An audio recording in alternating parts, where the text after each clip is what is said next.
कच्च्या बटाट्यापासून लहान मुलांसाठी झटपट अशी हेल्दी रेसिपी.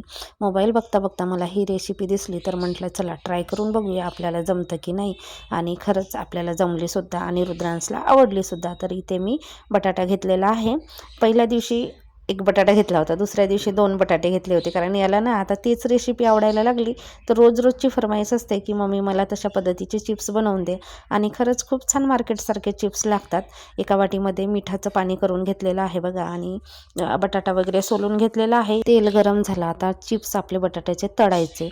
आणि आपण डायरेक्ट असं चिप्सरनी चिप्स पण पाडू शकतो कढईमध्ये, आणि आपल्याला जमत नसेल तर एखाद्या आधी चिप्स पाडून घ्यायचे आणि नंतर तळायचे.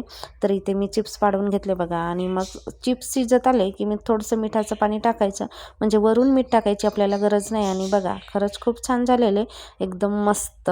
रुद्रांशला तर भारीच आवडले, कारण असे पण तो ना तळलेले चिप्स खात नाही. हे चिप्स तो आवडीने खातो आणि खूप जास्त काही त्रास होत नाही, झटपट असे बनतात. पण आपल्यालाच त्रास होतो थोडासा, की मुलं वेडी अवेडी बनवायला लावतात, आणि माझा मुलगा त्यातलाच आहे. तर बघा छान झालेले आहेत चिप्स. खाल्ले तेवढे खाल्ले त्याने, मग थोडेसे उरलेले होते डब्यात भरून ठेवले, त्याला पाहिजे तेव्हा तो खाणार आणि ते लगेच संपवून